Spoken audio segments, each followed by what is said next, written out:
What is the meaning of this little imaginary or real being, who, however, is only a supernumerary while yet holding, so to speak, the chief role? I shall not attempt to tell you. Abler people than I have allowed themselves to inquire what it was, and what it was doing there, without coming to any satisfactory conclusion.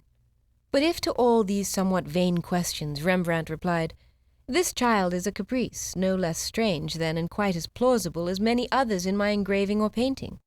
I have placed it as a narrow ray amid great masses of shadow, because its exiguity rendered it more vibrating, and it suited me to awaken with a ray one of the dark corners of my picture.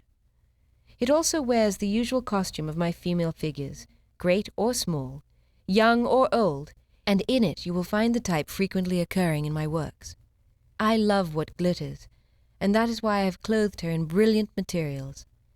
As for those phosphorescent gleams that astonish you here, whilst elsewhere they pass unnoticed, it is only the light in its colourless splendour and supernatural quality that I habitually give to my figures when I illuminate them at all strongly.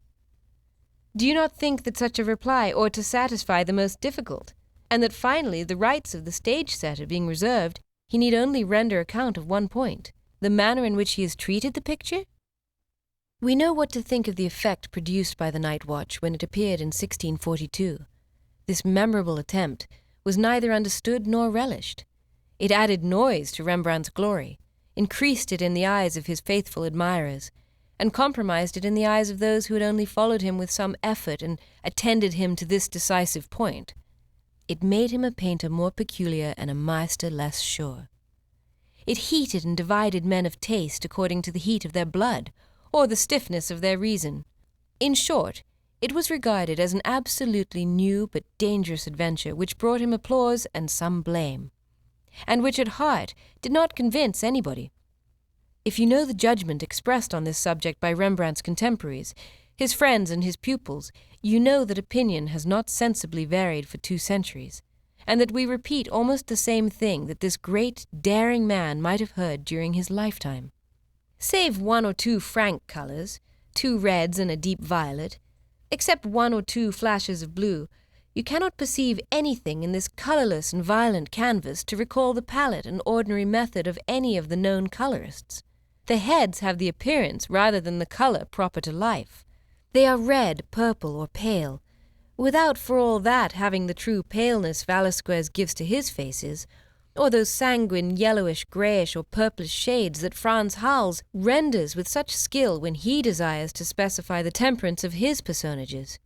In the clothes and hair and various parts of the accoutrement, the colour is no more exact nor expressive than is, as I have said, the form itself. When a red appears, it is not of a delicate nature, and it indistinctly expresses silk, cloth, or satin. The guard loading his musket is clothed in red from head to foot, from his hat to his boots. Do you perceive that Rembrandt has occupied himself for a moment with the varied physiognomy of this red, its nature or substance, as a true colourist would not have failed to do? I defy anyone to tell me how the lieutenant is dressed, and in what colour. Is it white, tinged with yellow? Is it yellow faded to white? The truth is that this personage, having to express the central light of the picture, Rembrandt has clothed him with light, very ably with regard to brilliance, and very negligently with regard to colour. And it is here that Rembrandt begins to show himself. For a colourist there is no light in the abstract. Light of itself is nothing.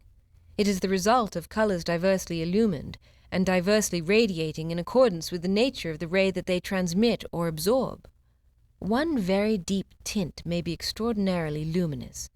Another very light one, on the contrary, may not be at all luminous. There is not a student in the schools who does not know that. With the colourists, then, the light depends exclusively upon the choice of the colours employed to render it, and is so intimately connected with the tone that we may truthfully say that with them light and colour are one. In the Night Watch there is nothing of the kind. Tone disappears in light as it does in shade.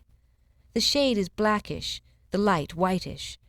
Everything is brilliant or dull, radiant or obscure, by an alternative effacement of the colouring principle. Here we have different values rather than contrasted tones. And this is so true that a fine engraving, a good drawing, a Meuleron lithograph, or a photograph, will give an exact idea of the picture in its important effects, and a copy simply in gradations from light to dark would destroy none of its arabesque. What is his execution in the picture before us? Does he treat a stuff well? No. Does he express it ingeniously or with liveliness, with its seams, folds, breaks, and tissues? Assuredly not. When he places a feather at the brim of a hat, does he give it the lightness and floating grace that we see in Van Dyck or Hals or Velasquez? Does he indicate by a little gloss on a dead ground in their form or feeling of the body the human physiognomy of a well-adjusted coat, rubbed by a movement or worn with use? Can he, with a few masterly touches, and taking no more trouble than things are worth, indicate lacework or suggested jewelry or rich embroidery? In the night watch we have swords, muskets, partisans, polished casques, damascened cuirasses, high boots, tied shoes, a halberd with its fluttering blue silk, a drum, and lances. Imagine with what ease, with what carelessness, and with what a nimble way of making us believe in things without insisting upon them, Rubens, Veronese, Van Dyck, Titian himself, and lastly Frans Hals, that matchless workman, would have summarily indicated and superbly carried off all these accessories. Do you maintain in good faith that Rembrandt in the Night Watch excels in treating them thus? I pray you look at the halberd that the little Lieutenant Rutenberg holds at the end of his stiff arm. Look at the foreshortened steel.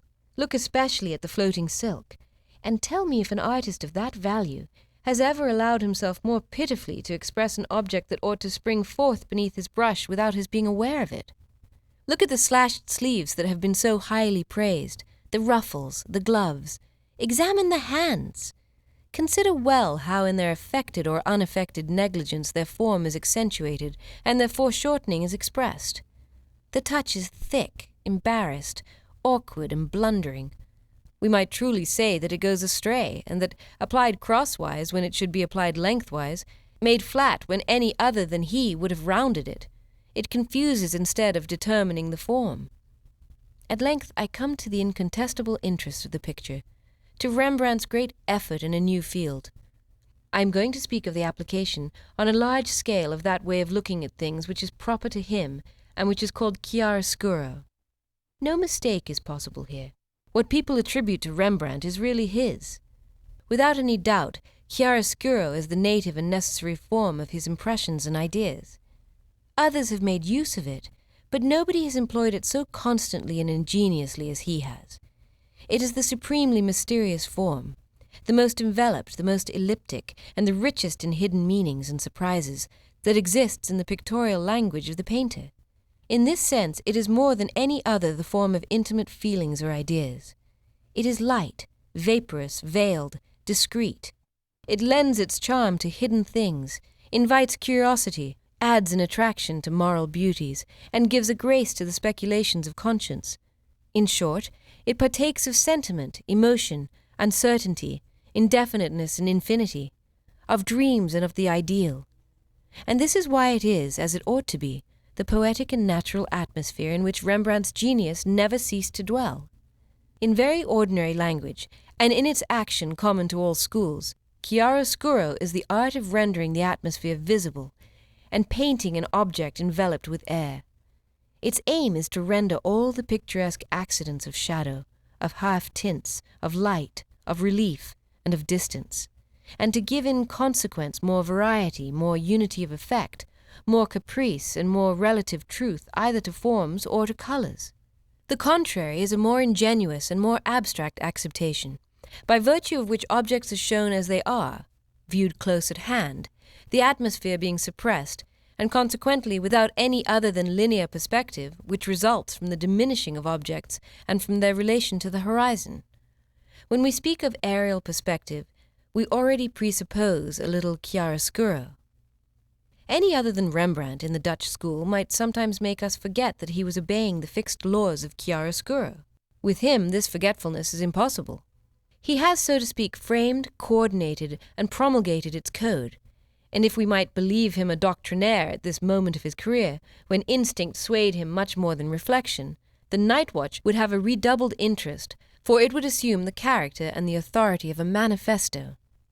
To envelop and immerse everything in a bath of shadow, to plunge light itself into it, only to withdraw it afterwards to make it appear more distant and radiant, to make dark waves revolve around illuminated centers, grading them, sounding them, thickening them, to make the obscurity nevertheless transparent, the half-gloom easy to pierce, and finally to give a kind of permeability to the strongest colors that prevents their becoming blackness.